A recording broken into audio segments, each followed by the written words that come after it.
Hello and welcome to this first talk, which is about the nature versus nurture argument. I haven't really got much to write, so I'll just stick nature up here and I'll just stick nurture up there. And a lot of you already know about this argument. I'll just make sure that's focused. Whoop, there it is. So nature, some people think you're the way you are because of your nature, because of your human nature, just what humans are like. They're greedy, they fall in love, all those sorts of things. A more modern way of putting it, do you think I should have used a felt tip pen, is your genetics or your genes. Your genes make you what you're like. And then there's the opposite argument, your nurture, how you've been nurtured. People only use the word nurture because it sounds a bit like nature. Anyway, so how you've been nurtured, another way that people put it, is the environment you've been brought up in. I don't think there's a third one down. So your genes create you, or your environment creates you. And you did in biology about this sort of issue, what's genetic and what's environmental. If you do psychology, you're probably covering it as well. What's the other one?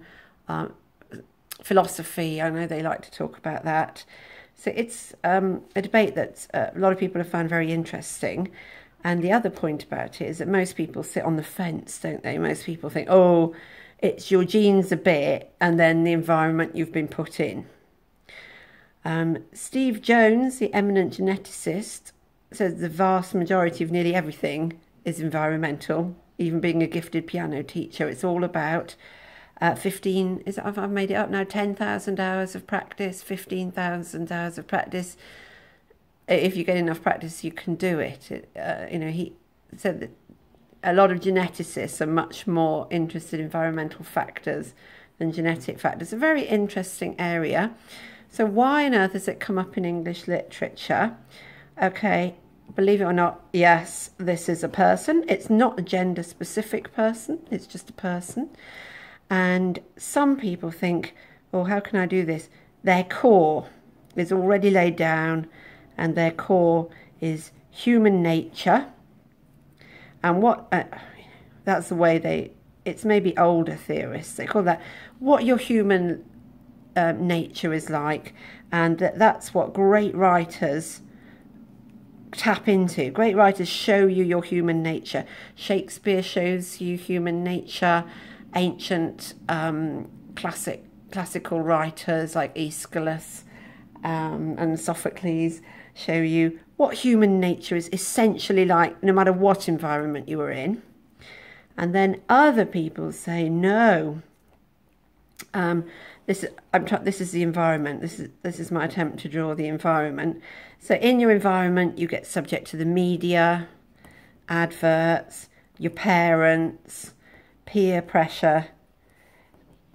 I can't think what else is in your environments other than those things.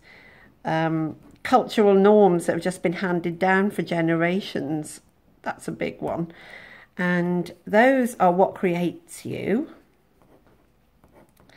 And literature is one of them. It's in here somewhere. Literature is a part of the environment that creates you, and that's why you should study it. So this is a more modern idea that goes with the idea that you're a product of your environment, and literature causes that environment, and literature creates the people in that society, along with all these other things. Versus the idea that, oh, you can get rid of that, and human nature, we've all got, no matter where we come from, is what great writers can tap into.